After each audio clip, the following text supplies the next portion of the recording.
Assalamualaikum warahmatullahi wabarakatuh. Bismillahirrahmanirrahim. Di dalam kitab Subhul A'sya fi Sina'atil Insya karya Ahmad bin Ali Al-Qulqusandi, jilid 2 halaman 402, tentang nama bulan Sya'ban. Bulan Sya'ban diberi nama bulan Sya'ban litasya'ubihim fihi, karena dalam sejarahnya orang-orang Arab bercabang-cabang, berpisah-pisah menjadi beberapa cabang di bulan Sya'ban, karena Sya'ban itu artinya bercabang-cabang.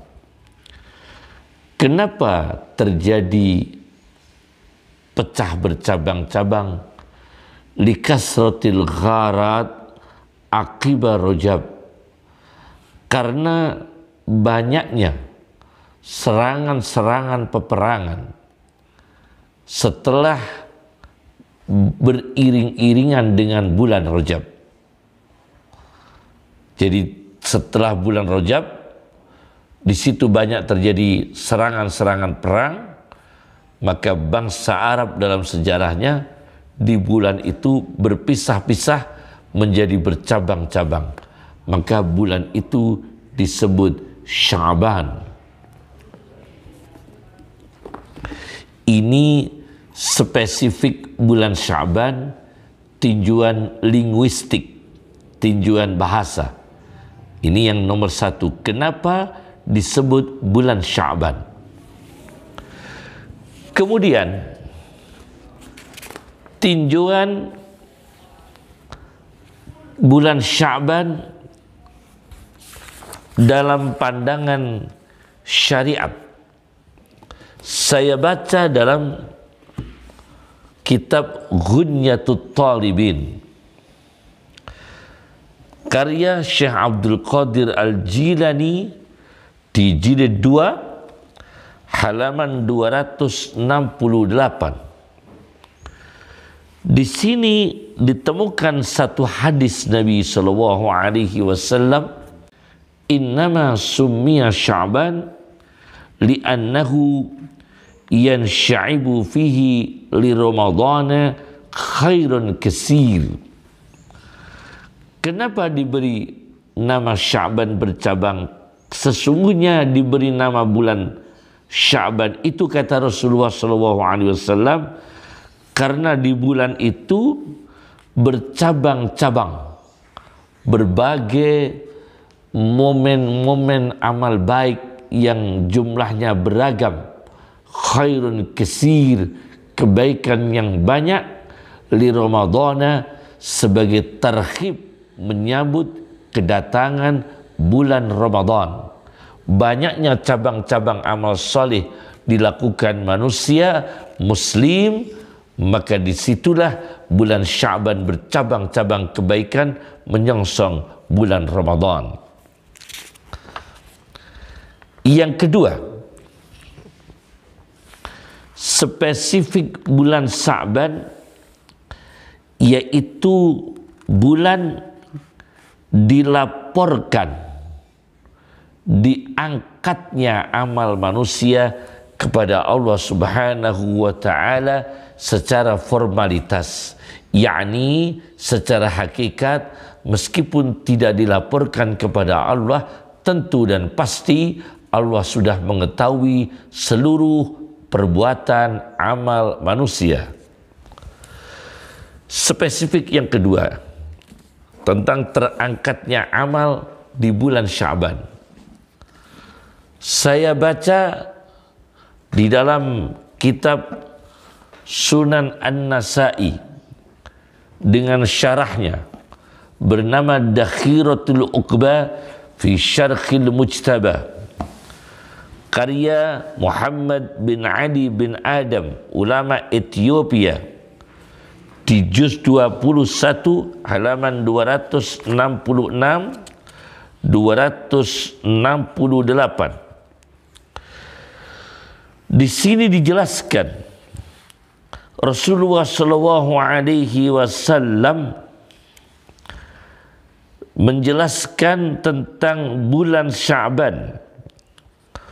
Wa huwa syahrun, bulan Sya'ban adalah bulan turfa'u fihil a'mal, di dalam bulan itu amal-amal manusia diangkat kepada Allah Subhanahu wa taala ila rabbil alamin, menuju Allah Tuhan semesta alam. Fa uhibbu ayyurfa'a amali wa ana sha'im, maka aku suka di bulan itu aku berpuasa supaya amalku diangkat dalam keadaan aku berpuasa. Maka diriwayatkan Rasulullah SAW sangat banyak berpuasa di bulan Sya'ban sebelum bulan Ramadan. Nah, ini Sayyid Muhammad bin Alawi Al-Maliki dalam kitabnya Mada fi Sya'ban, sebuah kitab kajian khusus tentang bulan Sya'ban yang sangat lengkap, meskipun secara fisik kitab ini tidak kelihatan besar, tetapi isinya sungguh luar biasa. Karya Dr. As-Sayyid Muhammad bin Alawi bin Abbas Al-Maliki mengupas tuntas tentang bulan Sya'ban. Beliau Sayyid Muhammad bin Alawi menjelaskan pengangkatan amal, pelapuran amal di bulan Sya'ban ini ar-raf'ul akbar wal awsa', yaitu pelapuran besar-besaran. Pelapuran besar-besaran, pelapuran yang sangat luas, amal manusia dilaporkan kepada Allah Subhanahu wa ta'ala.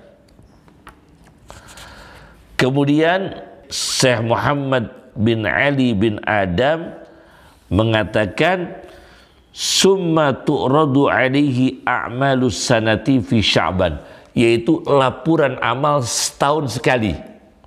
Ada laporan amal manusia kepada Allah harian, ada laporan amal manusia kepada Allah setiap Senin dan Kamis, ada laporan amal manusia kepada Allah Subhanahu wa ta'ala setahun sekali, yaitu bulan Sya'ban. Maka ini disebut laporan yang tahunan. Kemudian spesifik bulan Sya'ban yang ketiga, yaitu takdirul a'mar, di mana umur manusia, takdirul a'mar, menunjukkan, melahirkan, mengumumkan ukuran-ukuran umur manusia. Ini spesifik bulan Sya'ban yang ketiga. Saya baca dalam kitab Musnad Abi Ya'la, karya Abi Ya'la, di jilid 8 halaman 312, hadis nomor 4911. Hadis nomor 4911. Di sini Rasulullah Shallallahu Alaihi Wasallam mengatakan, Innallaha yaktubu ala kulli nafsin mayyitatin tilkas sana. Sesungguhnya di bulan Sya'ban itu Allah menetapkan catatan setiap manusia yang mati selama 1 tahun ke depan. Yaktubu, menetapkan catatan, ala kulli nafsin mayyitatin, atas manusia yang mati, tilkas sana, di tahun itu. Itu dijelaskan, diumumkan. Nah, itu pada bulan Sya'ban. Fa uhibbu ayyatiyani ajali wa ana sha'im. Maka aku berharap jika memang umur saya itu meninggal tahun itu, ditunjukkan, dilahirkan umurku, dijelaskan, maka aku ingin sekali, fa uhibbu ayyatiyani ajali wa ana shaim. Ketika umurku dijelaskan aku mati tahun itu, aku dalam keadaan puasa, datanglah ketetapan ajalku. Bulan Sya'ban aku ditetapkan misalnya, tahun ini Muhammad Rasulullah SAW misalnya meninggal dunia, aku ingin ketika ada ketetapan itu, ada pengumuman itu, aku dalam keadaan puasa. Allah menentukan umur manusia ini dengan hak mutlaknya Allah Subhanahu wa ta'ala, tidak terkait dengan waktu dan tempat. Sayyid Muhammad bin Alawi Al-Maliki dalam kitabnya Mada fi Sya'ban mengatakan, fa inna af'alal haqqi subhanahu wa ta'ala la tuqayyadu bi zamanin wala makan. Sesungguhnya tindakan Allah, tindakan-tindakan Allah yang maha benar, maha suci, maha luhur, tidak diikat, tidak terikat dengan waktu dan tempat. Spesifik yang keempat tentang bulan Sya'ban, yaitu spesifik teologi edukatif, yaitu spesifik teologi pendidikan. Saya baca dalam kitab Syu'abul Iman karya Imam Baihaqi di jilid 3 halaman 384, nomor hadis 3837. Rasulullah SAW bersabda kepada Sayyidah Aisyah radhiyallahu anha, beliau mengatakan, malam nisfu Sya'ban, malam pertengahan Sya'ban, malam 15 Sya'ban, ini waktu orang-orang dimerdekakan Allah dari neraka, dibebaskan dari neraka. Sejumlah bulu-bulu dombanya suku Kalab, sejumlah bulu-bulu dombanya suku Kalab, tetapi la yandurullahu fiha ila musyrik. Pada malam pertengahan bulan Sya'ban, yakni malam 15 Sya'ban, Allah tidak berkenan memandang dengan ridha kepada satu orang musyrik. Yang kedua, wala ila musyahin, malam pertengahan Sya'ban Allah tidak mau memandang dengan ridha kepada orang yang bertengkar, konflik, antagonis, permusuhan. Yang ketiga, wala ila qati'i rahim, dan Allah tidak suka memandang dengan ridha kepada orang yang memutuskan persaudaraan, hubungan famili. Yang keempat, wala ila musbilin, dan Allah tidak memandang dengan ridha kepada orang yang menurunkan sarungnya, menurunkan celananya di bawah mata kaki dengan tujuan sombong. Yang kelima, wala ila aqin liwalidayh, dan Allah tidak memandang dengan ridha kepada anak yang durhaka kepada kedua orang tuanya meskipun malam pertengahan Sya'ban, di saat orang-orang banyak dibebaskan Allah dari neraka, yakni dari jatah dia di neraka dibebaskan. Tetapi khusus orang-orang ini Allah tidak suka, Allah tidak ridha, Allah tidak memandang dengan ridha, termasuk anak yang durhaka kepada kedua orang tuanya. Wala ila mudbini khamrin, yang keenam, dan Allah tidak mau memandang dengan ridha kepada orang yang selalu, yang ketagihan, yang peminum khamr, ya. orang yang peminum khamr yang tidak bersegera taubat. Ini spesifik teologi pendidikan, supaya kita menghindari perbuatan-perbuatan ini sejak dini, sejak sekarang kita bertobat kepada Allah Subhanahu wa ta'ala. Kemudian spesifik bulan Sya'ban yang kelima ialah saya baca di dalam kitab Lataiful Ma'arif fima limawasimil 'am minal wadha'if karya Ibnu Rajab Al-Hambali halaman 189. Di sini ada bab tentang puasa hari pertengahan bulan Sya'ban. Puasa hari menyambut nisfu Sya'ban.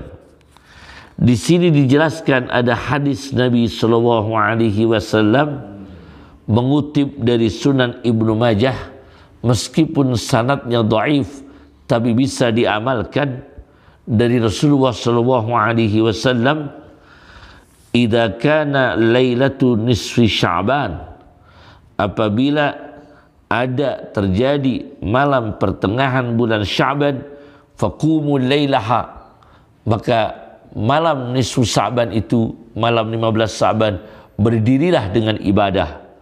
Wasumun naharaha, dan malam nisfu Sya'ban siangnya itu berpuasalah.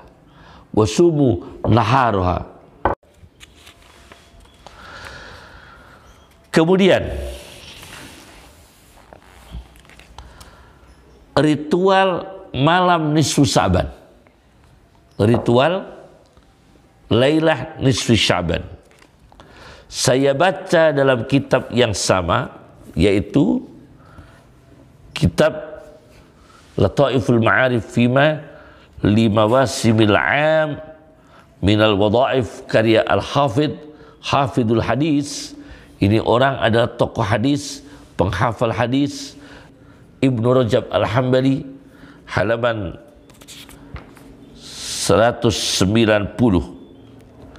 Di sini dijelaskan, saya baca, walailatun nisfi min Sya'ban, malam separuh dari bulan Sya'ban, kanat tabi'una min ahli Syam, banyak para tabi'in yang direkomendasi oleh Rasulullah SAW, umat terbaik nomor 2 setelah sahabat Nabi SAW. Para tabi'in ka Khalid bin Ma'dan, seperti Khalid bin Ma'dan, wa Makhul, Imam Makhul, wa Luqman bin Amir, dan Luqman ibn Amir, wa khairihim, dan lain-lainnya, yu'addimunaha, mereka semua mengagungkan malam pertengahan Sya'ban, wa yajtahiduna fiha fil ibadah, dan mereka lebih meningkatkan diri, bersungguh-sungguh lebih meningkatkan diri di malam nisfu Sya'ban, malam pertengahan Sya'ban, fil ibadati, lebih meningkatkan diri melakukan, menunaikan ibadah.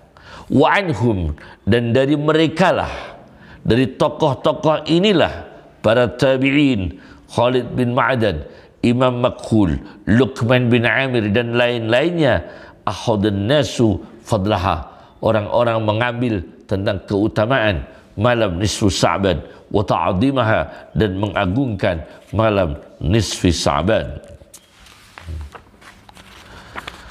Kemudian ritual malam lagi, maka ada doa-doanya yang saya kira lebih baik doa itu dari hadis Nabi, dari Al-Quran, atau hadis Nabi dari Al-Quran, atau hadis Nabi, atau doa-doanya ulama-ulama yang salih. Ini yang keenam. Kemudian yang ketujuh, di bulan Sya'ban dalam sejarah Islam adalah spesifik ibadah sosial dan menyelesaikan hak-hak adami. Jadi menyelesaikan hak adami, misalnya bayar hutang, itu usahakan maksimal bulan Sa'ban itu lunas. Itu tradisi para sahabat Nabi Sallallahu Alaihi Wasallam, yaitu spesifik ibadah sosial dan menyelesaikan hak-hak adami. Saya baca dalam kitab Kunyatul Talibin karya Syekh Abdul Qadir Al-Jilani jilid 2 halaman 271. Di sini dijelaskan dari Anas bin Malik, kalau bulan Sya'ban, bagaimana kalau bulan Sya'ban para sahabat Nabi sallallahu alaihi wasallam akabbu alal masahif yaqra'unaha, mereka tekun pada mushaf Al-Quran seraya membacanya. Wa akhrajal muslimuna zakata amwalihim, dan orang-orang Islam berbondong-bondong untuk menghitung berapa jumlah zakat yang harus dikeluarkan, dan dikeluarkan di bulan Sya'ban. Orang-orang Islam semangat mengeluarkan zakat hartanya itu, berbondong-bondong dikeluarkan di bulan Sya'ban. Liyataqawwa biha ad-dha'if wal miskin ala siyam syahr Ramadan, untuk membantu orang lemah dan orang miskin supaya nanti dibantu di bulan Sya'ban, di bulan Ramadan. Orang lemah dan orang miskin sudah terfasilitasi, diberi kemudahan, diberi keringanan untuk menunaikan puasa bulan Ramadan. Kemudian di bulan Sya'ban, tradisi pada zaman sahabat Nabi sallallahu alaihi wasallam, wada'al wulad ahli sijni, penguasa-penguasa memanggil orang-orang yang dipenjara. Itu di bulan Sya'ban dipanggil. Wada'al wulad ahli sijni, penguasa-penguasa memanggil orang-orang yang dipenjara. Faman kana alaihi haddun aqamuh alaihi, maka barang siapa yang orang ini kena hukuman had, hukuman syariat, hukuman eksekusi syariat, aqamuhu alaih, maka para penguasa itu merealisasikan eksekusi syariat itu dilakukan di bulan Sya'ban. Wa illa halau sabilah, dan apabila orang-orang yang dipenjara itu tidak punya beban, tidak terjerat hukum eksekusi syariat had, maka para penguasa ini membebaskan orang itu di bulan Sya'ban. Halau sabilahu, mereka membebaskan jalannya orang yang di bulan Sya'ban telah diteliti tidak kena kasus had, yakni eksekusi syariat. Wantolaqat tujar, dan orang-orang pedagang ini berangkat pergi. Faqadau ma'alihim, mereka berbondong-bondong segera melunasi hutang-hutang mereka. Wa qabadu malahum, dan mereka juga berbondong-bondong untuk menerima hak mereka, karena kalau mereka menghutangi maka banyak dibayar di bulan Sya'ban. Kalau mereka ini hutang, banyak membayar di bulan Sya'ban. Hatta idza nadaru ila hilal, sehingga mereka ini para sahabat setelah melihat hilal, yaitu awal bulan, ila hilali Ramadana, melihat awal bulan Ramadan. Ketika para sahabat ini melihat bulan Ramadan ini muncul sebagai tanda berakhirnya bulan Sya'ban, ightasalu, para sahabat ini mandi. Wa'takafu, para sahabat ini i'tikaf. Inilah 7 tentang spesifik bulan Sya'ban dan malam nisfu Sya'ban, yaitu malam pertengahan bulan Sya'ban. Assalamualaikum warahmatullahi wabarakatuh.